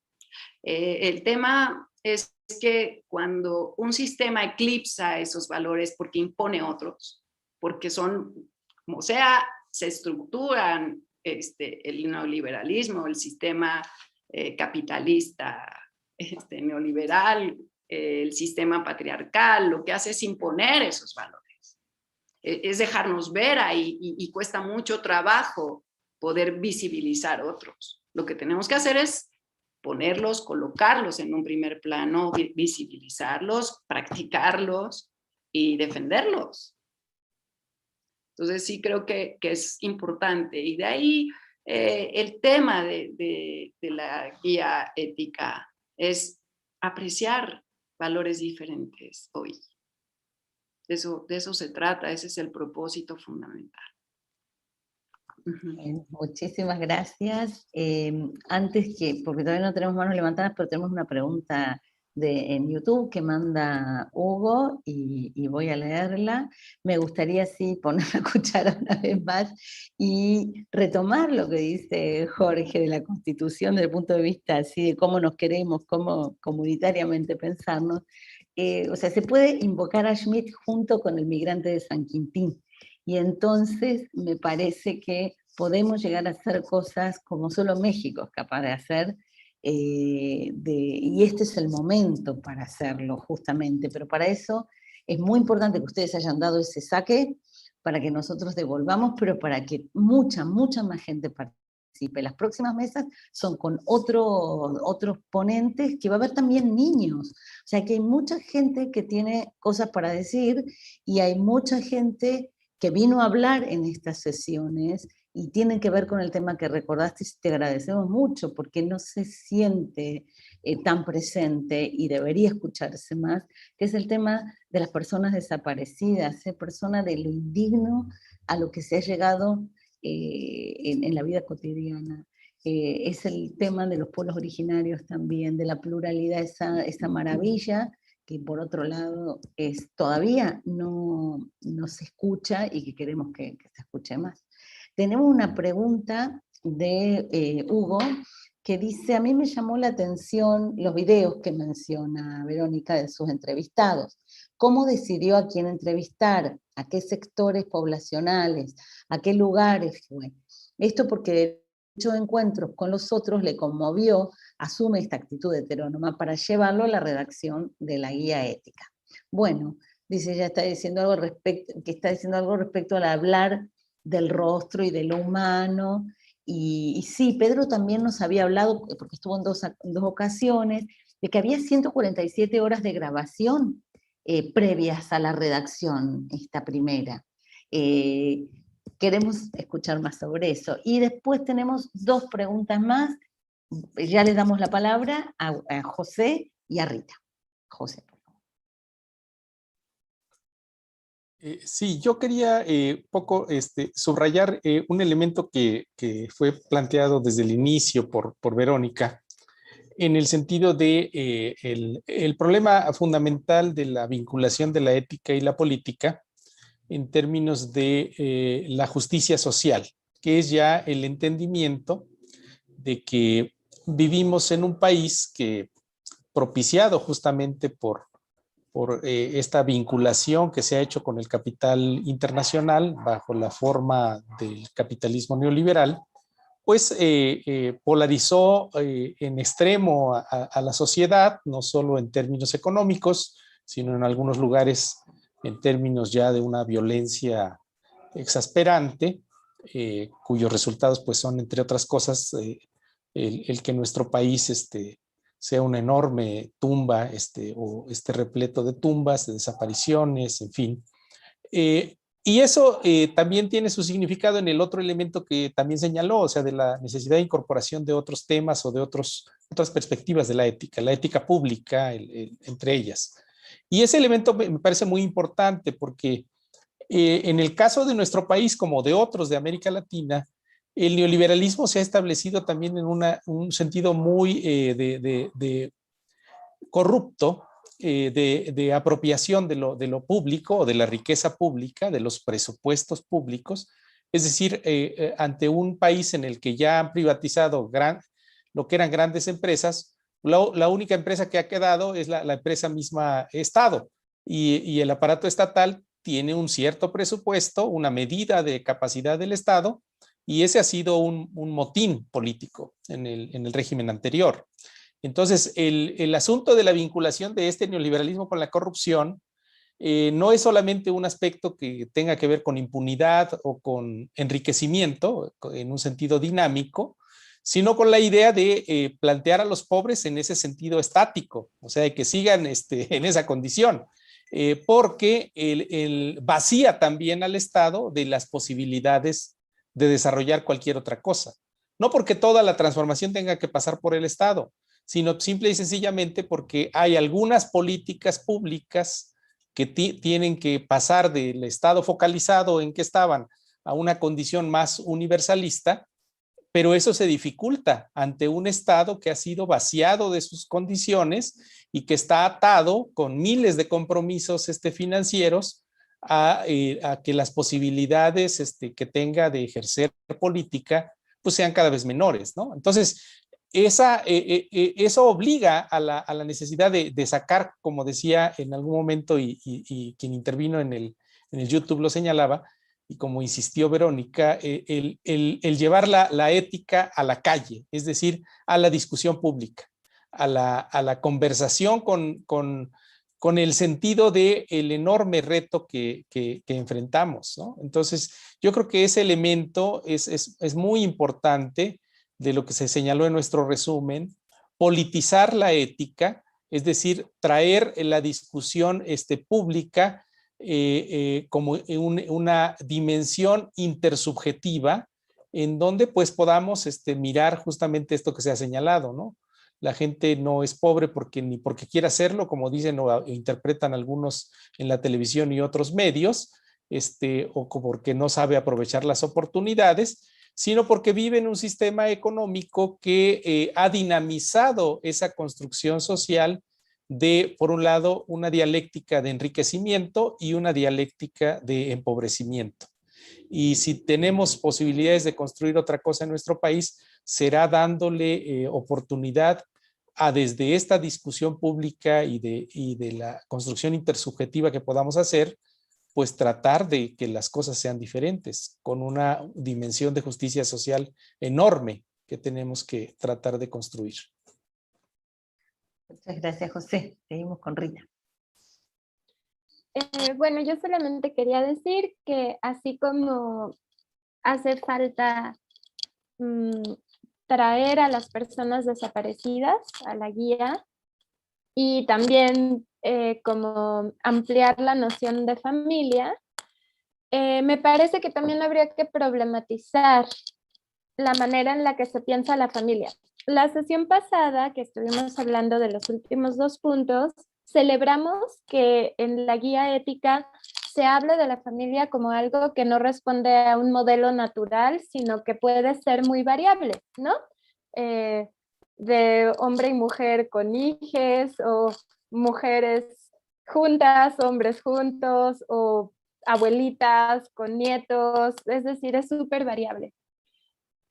Pero al mismo tiempo, lo que no aparece mucho es como esta experiencia que tiene tanta gente de la familia como el lugar donde es víctima de las peores violencias. Y creo que eso sería bueno también que en la guía se retomara, porque pues incluso muchas de las personas desaparecidas también en ocasiones surgen, ¿no? De la familia o de los vínculos cercanos, esta condición de desaparición, y creo que sería importante pues retomarla en el discurso público de la ética junto con la política, y bueno, también incluso el presidente debería tratar de hacer eso, ¿no? Pero sabemos que quizá para él es muy complejo hacerlo. Pero bueno, en fin. Gracias, Rita. Seguimos con Pilar Calveiro. Me parece que se desconectó. Ahí estás, Pilar. Adelante. Con micrófono. Vale. Perdón, me tuve que cambiar de computadora. Es algo muy, muy breve, pero no sé si vale la pena, pero quisiera hacer como una pequeña, lo que me parece a mí que habría que aclarar. O sea, estoy completamente de acuerdo con lo que se planteó de pensar pensar y realizar la relación entre economía y ética, entre política y ética, que son inseparables, en pensar en una cultura de la ética y realizarla, construirla, que para mí todo eso es llevar la ética a la calle. O sea, esas son las formas de llevar la ética a la calle. Ahora, yo quisiera como aclarar que sí creo que me parece que no podemos hablar de un capitalismo ético. No podemos hablar de un Estado ético o de un neoliberalismo ético, porque la ética no es compatible con formas de organización que se basan en la dominación. Entonces, yo separaría la ética de este otro tipo de prácticas, o sea, me parece que son incompatibles con la ética. Y eso nos mete en un problema serio, porque claro, hablamos de economía y ética, y la verdad es que para hablar de eso en serio, habría que pensar en una economía que no fuera capitalista, porque la economía capitalista parte del principio de explotación y dominación, y por lo tanto no puede ser ética, nunca. Entonces, bueno, yo quería como hacer esa aclaración, y también yo reforzaría un poco la idea que nos planteaba Verónica, de que para ella hubo toda una discusión con el concepto de constitución, y yo estoy de acuerdo. A mí me parece que pensar la constitución digamos, pensar una constitución no tiene que ver con lo ético, sino que ya implica una institucionalización y un mandato. Mientras que justamente lo que hemos estado construyendo aquí es la ética como este acuerdo intersubjetivo que se construye y que no se institucionaliza justamente porque está en revisión, en reformulación, porque no es un mandato, sino que es una elección. En fin, eso es lo que quería comentar. Bueno, gracias Pilar. Vamos a dar la palabra a Verónica. Muchas gracias. Fueron varios comentarios. Pues sí, yo insistiría en este, digamos, mandato ético del actual gobierno y como está también este bienestar, como decía Humberto Maturana, el biólogo, el bienestar social, la justicia social, como un fin en sí mismo. O sea, yo sí creo que hay que persistir en esa idea. Y a ver, Rita planteaba el tema de traer también a esta guía ética las personas desaparecidas. Sí, yo creo que hace mucha falta también traer estos temas y de las nuevas familias, de cómo se constituyen las nuevas familias. Sí, creo que hay que seguir abriendo, así como el lenguaje inclusivo, cambiar de una idea decimonónica de lo que eran las familias o cómo estaban constituidas o cómo deben ser las familias. En fin, creo que eso hoy es muy, muy amplio y que hay que considerar los distintos tipos de familias que tenemos hoy. Yo planteaba justo, Pilar, era una provocación como, a ver, ¿podemos construir o se puede construir desde el capitalismo una idea ética de la sociedad? Bueno, sí, es justo como ampliar y empezar a abrir como otros temas, ¿no? De acuerdo en que es un sistema constituido en base al abuso y la dominación y la explotación. Entonces, que hay que pensar en las palabras, en las nuevas maneras en que categorizamos hoy los modos en los que se obtiene riqueza y cómo lo estamos haciendo. Yo creo que nos lleva a todo esto la discusión o el asunto de la ética. Creo que institucionalizar, por ejemplo, el tema de la ética, creo no es discrecional, como decía yo al principio, cómo se integran los valores en una sociedad. Se hacen de manera conjunta.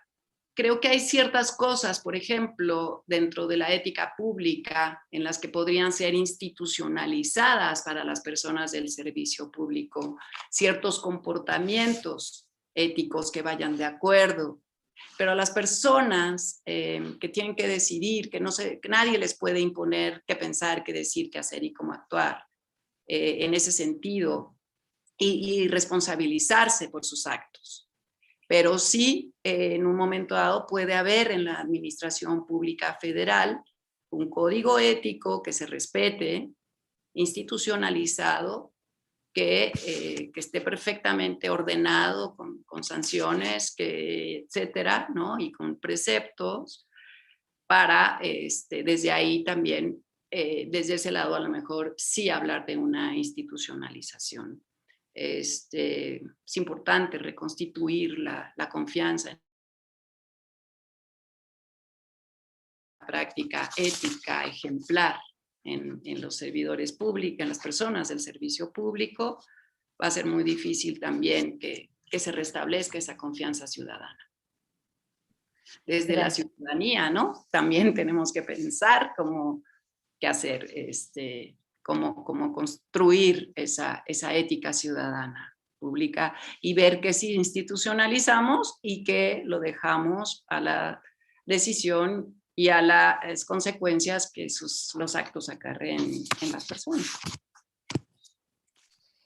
A partir de lo que dijiste, a mí me gustaría, y de la intervención de Pilar, a mí me gustaría hacerte una pregunta, porque desde el principio yo decía diferente el nombre de la guía, no la llamaba guía ética como un adjetivo, sino guía de ética, ¿sí? Porque la ética es un sustantivo, y porque además es un sustantivo colectivo, yo diría un sustantivo plural. Entonces, me parece que haberle puesto la D, ¿sí? Guía de ética, hubiera sido algo que nos evitaría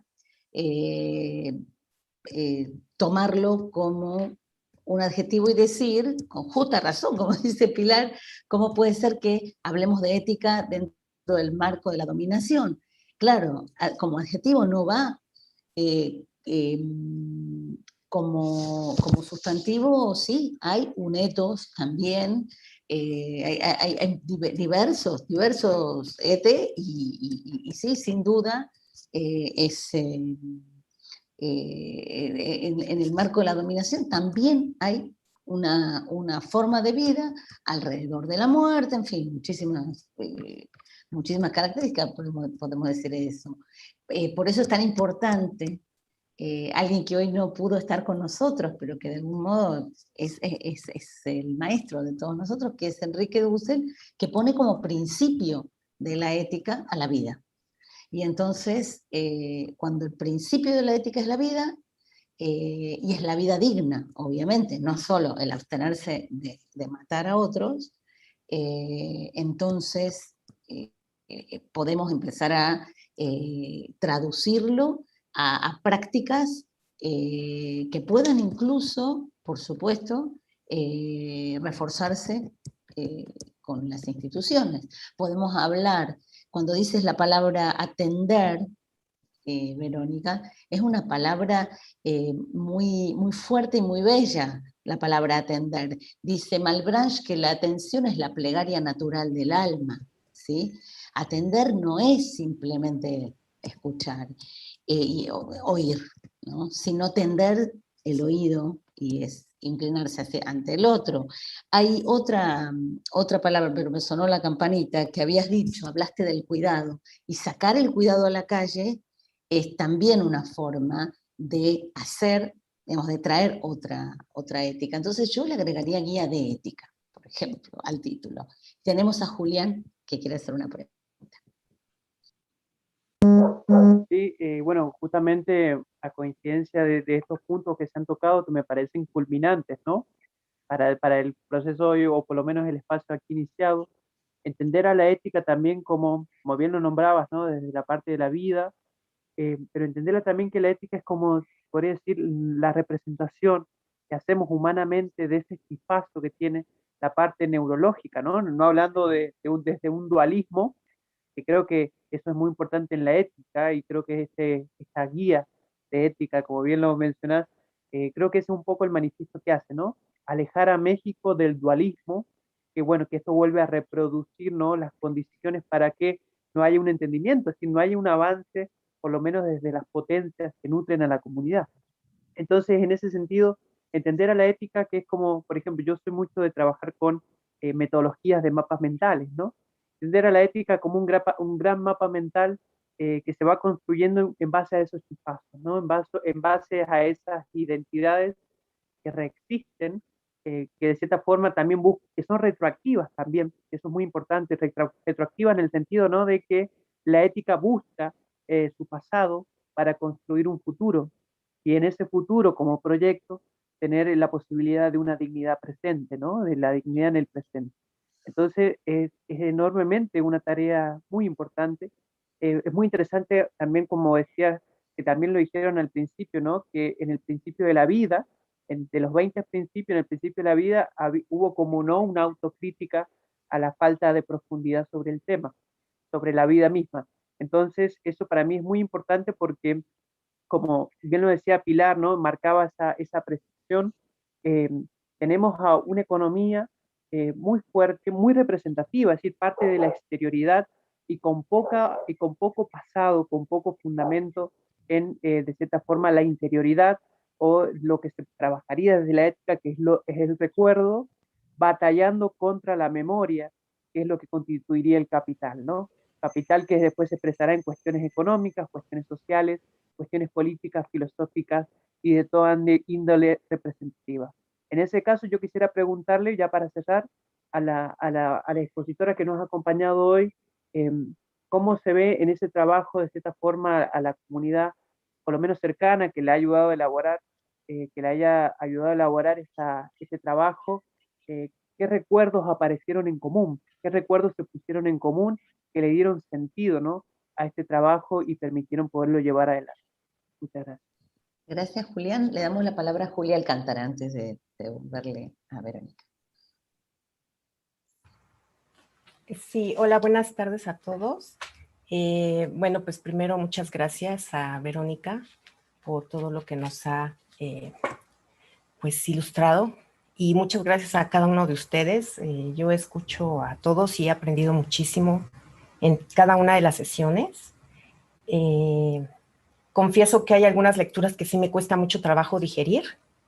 Y bueno, pues la aportación que quería yo mencionar es acerca de cómo presentar esta guía de ética, y precisamente así, si se denomina así guía de ética, considero que a lo mejor podría ser una serie de historias hiladas que nos lleven a estos principios o valores.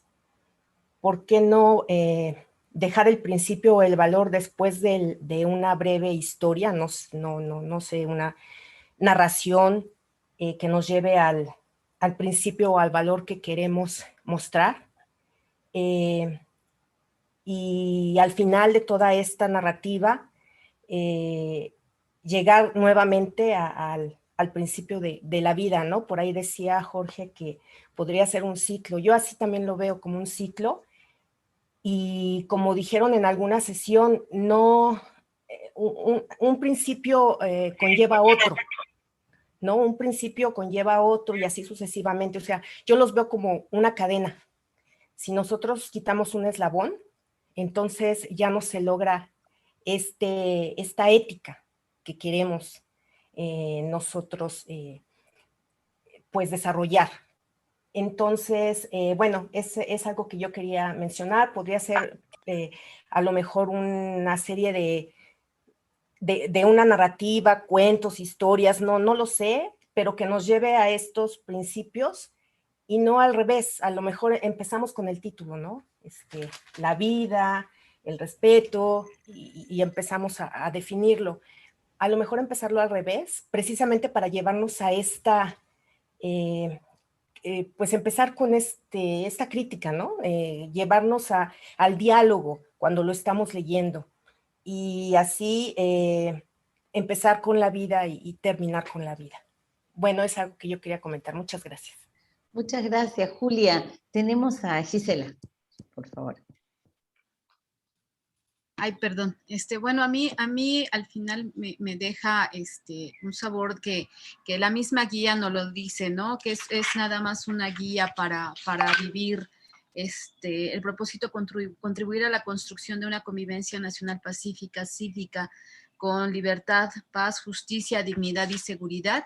Y creo que rompe con toda esta hegemonía de un sistema neoliberal, consumista, individualista, ¿no? En los puntos donde habla del amor al prójimo, de que no hay mayor alegría que la felicidad de los demás. Y creo que es ahí donde es muy importante, de hecho, hasta eso del pasado y del futuro, ¿no? En este ejercicio de memoria histórica comunitaria, de saber de dónde venimos, más ahorita en estos tiempos en que vamos hacia una consulta precisamente ciudadana, para ver si enjuiciamos a expresidentes de este último periodo de barbarie, ¿no? Y de corrupción terrible, donde la vida del pueblo, de los excluidos, pues hasta se consideraban como daños colaterales, ¿no? Entonces, donde hay fosas comunes, desaparecidos, ¿no? Donde si no te veo, pues no existes, tal vez sea ese el concepto, ¿no? Entonces, esta guía es me parece extraordinaria. Y bueno, me gustaría también citar al doctor Dussel, ¿no? En la guía que también él nos comparte, en este concepto que dice de estar en la riqueza, ¿no? Que también podría ser en esta burguesía de consumo, ¿no? Dice que un Netzahualcóyotl despreciaría como decadente, consumista, egoísta, anticomunitaria, competitiva, violenta, sin compasión por los más necesitados. Y bueno, eso a mí me parece extraordinario el texto, que sí lo podemos tomar, retomarlo todos los días en este proceso de transformación que estamos iniciando como pueblo mexicano. Muchas gracias. Gracias, Gisela. Lidia, brevísimo, así ya cierra Verónica, porque se nos está yendo las dos. Dale. Ok, gracias. Bueno, solo como sugerencia quizá me gustaría que si siguen reflexionando, se abra un poco la reflexión de por qué en México, pues que es lo que más siento, hay una resistencia a la ley o al concepto de ley, orden, normativa. Lo siento en muchos compañeros, quizá la traumática historia de nuestro pueblo, pero sujetarse algunas veces a las autoridades y a la ley no necesariamente es negativo.